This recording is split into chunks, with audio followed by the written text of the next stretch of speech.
পুজোর আগেই উচ্চ প্রাথমিকের কাউন্সেলিং, আর 3 এবং 4 অক্টোবর উচ্চ প্রাথমিকের কাউন্সেলিং এর বিজ্ঞপ্তি প্রকাশ করলো এসএসসি। 200-র বেশি চাকরি প্রার্থীর কাউন্সেলিং। বুধবার উচ্চ প্রাথমিকের প্যানেল প্রকাশ করে এসএসসি।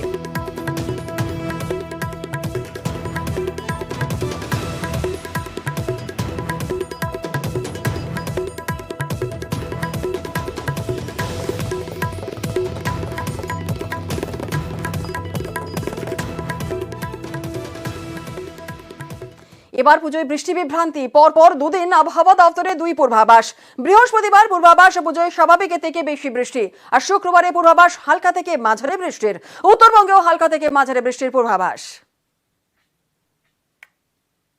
27শে সেপ্টেম্বর থেকে 3 তারিখ পর্যন্ত এই যে উইকটা, এই উইকে কিন্তু দক্ষিণবঙ্গ এবং উত্তরবঙ্গ 2 বঙ্গেই কিন্তু বৃষ্টিপাত স্বাভাবিকের থেকে বেশি হওয়ার সম্ভাবনা আছে।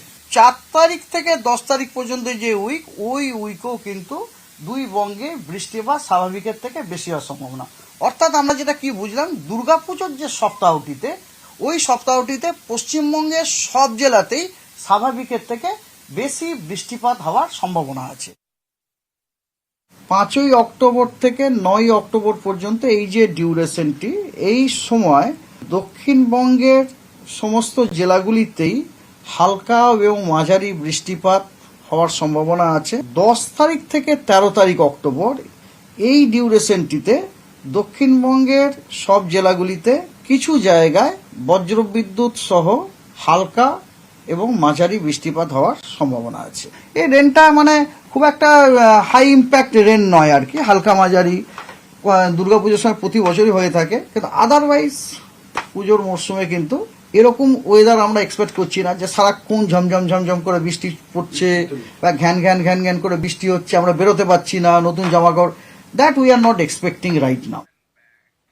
আর এদিকে টানা বৃষ্টির জেরে পাহাড়ে বিপত্তি, একাধিক জায়গায় ধস। জাতীয় সড়ক থেকে রাজ্য সড়ক ধসের জেরে বন্ধ দার্জিলিং এর একাধিক রাস্তা। কালিম্পংয়েও ধসের জেরে দুর্ভোগ, বিস্তীর্ণ এলাকায় যোগাযোগ বিচ্ছিন্ন, অনেক গ্রাম বিদ্যুৎহীন।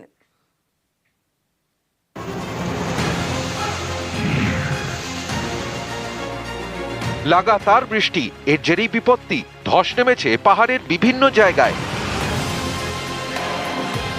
দার্জিলিং থেকে কালিম্পং, ধসের জেরে বিপর্যস্ত বিস্তীর্ণ এলাকা। ধস নেমেছে পাহাড়ের বিভিন্ন রাস্তায়। দার্জিলিং এর রিম্বিক লোধামার সঙ্গে ধোত্রের যোগাযোগ বিচ্ছিন্ন। বিজনবাড়ির সঙ্গে দার্জিলিং এরও যোগাযোগ বিচ্ছিন্ন। ধসের জেরে বন্ধ বাংলা সিকিম লাইফলাইন 10 নম্বর জাতীয় সড়ক।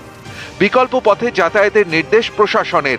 ঘুম সুখিয়াপোখরি রাজ্য সড়কের একাংশেও ধস নেমেছে, ঝুঁকি নিয়েই চলছে যাতায়াত। ধসের জেরে দার্জিলিং এর মিরিকে ভেঙেছে বাড়ি। শুক্রবার সকালে আচমকা এখানকার থরবুতে ধস নামে, বাড়ি ভাঙে।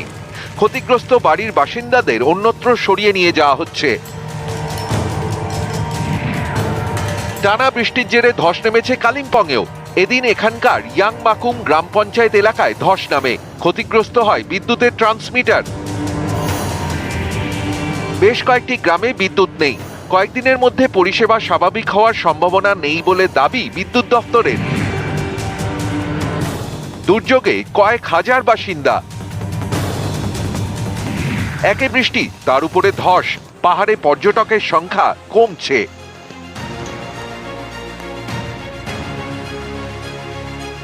নিউজ 18 বাংলা।